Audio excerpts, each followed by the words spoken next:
যদি অপরাধ না নেন তো একটা কথা বলি, ওই পুকুর কখনোই বা কোনো দিনও আপনার ছিল না। আপনি সব সময় নিজের নিজের বলা বন্ধ করুন। কারো কি নিজের ব্যক্তিগত সম্পত্তি বলে কিছু থাকতে পারে নাকি? হ্যাঁ, কি? যত বড় মুখ নয় তত বড় কথা। ওই পুকুর ১০০ বার আমারই ছিল, আমারই থাকবে। তুই ওই পুকুর থেকে মাছ চুরি করেছিস, তুই চোর।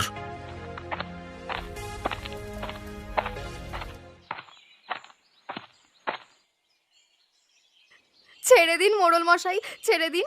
ও একেবারে সত্যি কথা বলছে। ওই পুকুরে কোনো নথিপত্র আমার কাছে নেই। তোদেরই যদি হয়ে থাকে তাহলে তুই ওটা আমার কাছে দিসনি কেন? খারাপ হয়ে যাচ্ছে। ওটা কিন্তু আমার জিনিস, আমারই থাকবে। আমি ওটা নিজের অর্জনে পেয়েছি। ওটার উপর আপনি নিজের দখল দেখাতে পারেন না। তুই তাহলে তার নথি আমাকে দে, তবে আমি বিশ্বাস করব। চলো নীলিমা, এই ফাঁকতালে সব গুটিয়ে নিয়ে চলো।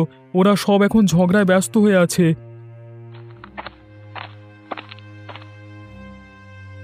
চলো চলো, তাড়াতাড়ি হাত চালাও। কেউ দেখে ফেললে না সর্বনাশ হয়ে যাবে। সবাই তখন বুঝেই যাবে যে গোপালকে বিপদে ফেলার বুদ্ধিটা আমাদেরই ছিল। চলো চলো নীলিমা, করছো কি? এখনো নেওয়া হয়নি তোমার? মাছের ডিমে চপ আছে, আসুন সবাই খেয়ে যান। মাছের ডিমের ভাপা আছে, নিয়ে যান। নীলিমা, দেখলে তো কেমন ফন্দিটা এঁটেছিলাম, তাই তো আজকে রোজগার করতে পারছি। আমাকেও একটু বাহবা দাও। আমি পাশে ছিলাম বলেই কি না তুমি সব করতে পারছো। এই খগেনের কি হলো গো?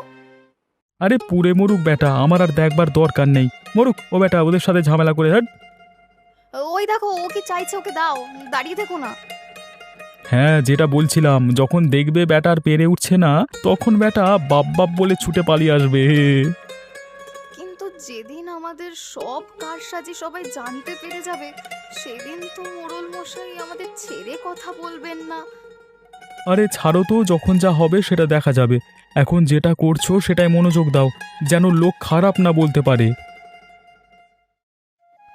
কি গোপাল, তাহলে তোমার কথা মতো ওই পুকুর তোমার, ঠিক আছে? হ্যাঁ মোড়ল মশাই, ওটা আমারই। তার নথিও আমি আপনাকে ঠিক দেখিয়ে দেব। আপনি শুধু এখানে একটু অপেক্ষা করুন। ঠিক আছে, তুমি নিয়ে এসো। এ যা দেখছি এটা তো তোরই পুকুর। আমি অবশ্য কোনো দিনই ওই পুকুরের ধারে কাছে যাইনি, আর ঠিক দেখাশোনাটাও করিনি। জানতাম ওখানে একটা পুকুর আছে, ব্যাস এটুকুই। এবার বিশ্বাস হলো তো আপনার? হ্যাঁ রে, হয়েছে। তবে ওটা নিয়ে কোনো মাথা ব্যথাই আমার কোনো দিন ছিল না। এই খগেনটা হচ্ছে যত নষ্টের গোড়া। ওই ব্যাটা যদি না আমাকে উস্কাতো তাহলে আমি আসতামই না। ওই ব্যাটা বারবার আমার কানের কাছে গিয়ে ওটা আপনার করলো বলি তো আমার মাথা গরমটা হয়ে গেল।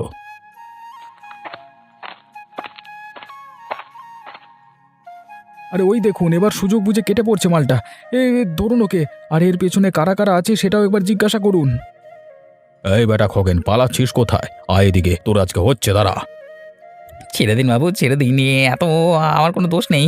ওই রতন দা নীলিমা বৌদি আমাকে ডেকে পাঠিয়ে আমাকে এসব করতে বলেছিল। ছেড়ে দিন, সত্যি বলছি, মায়ের দেবী করে বলছি। আচ্ছা থাক থাক, হয়েছে, কিন্তু তারা কোথায়? তারা সুযোগ বুঝে সব জিনিসপত্র নিয়ে পালিয়ে গেছে হুজুর। ঠিকই তো। কই, আমাদের একটা জিনিসও তো এখানে দেখছি না। আমরা তাহলে কি করে বানাবো?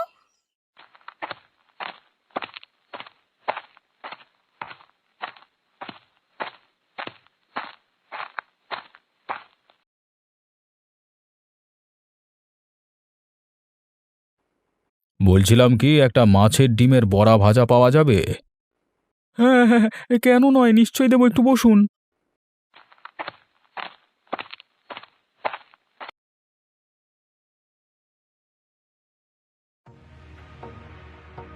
আরে এ কি মোড়ল মশাই, যে কি সৌভাগ্য! মানে আপনার পায়ের ধুলো পড়লো আমার এই দোকানে। বসুন বসুন, আপনার জন্য সব বিনে পয়সায় দিয়ে দেবো আমরা। এই, তোমার কি চোখের মাথাটা গেল নাকি? ওই আপদটা আবার এখানে আসবে কি করতে?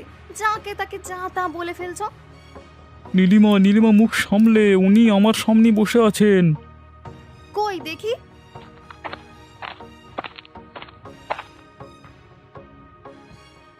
ও ও, হুজুর আপনি?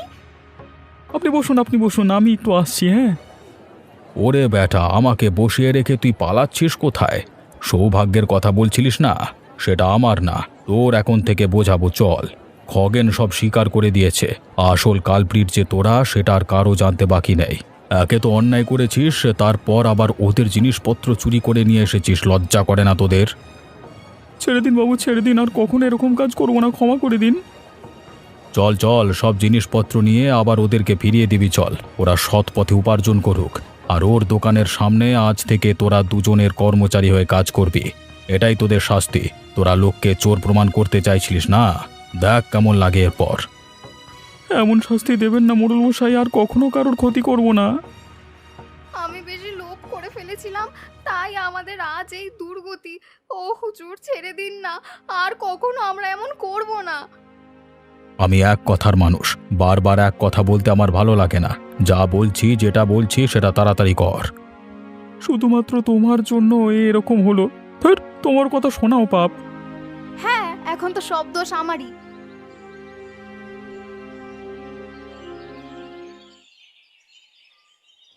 কিরে পূজা মা, তুই বললি মাছের ডিমের একটা নিত্য নতুন জিনিস বানাবি, কই দে, আমি যার অপেক্ষা করতে পারছি না।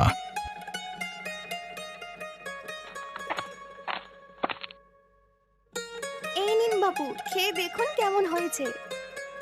কি সুন্দর বানিয়েছি, সেটা তো খুব দেখতেও খুব সুন্দর। এটা হলো মাছের ডিমের ভাজা পিঠে। এও আবার সম্ভব নাকি? তালের শুনেছি, লাউয়ের শুনেছি, এটা তো অপূর্ব একটা নাম। এবার খেয়ে দেখুন, না হলে ঠান্ডা হয়ে গেলে আর ভালো লাগবে না।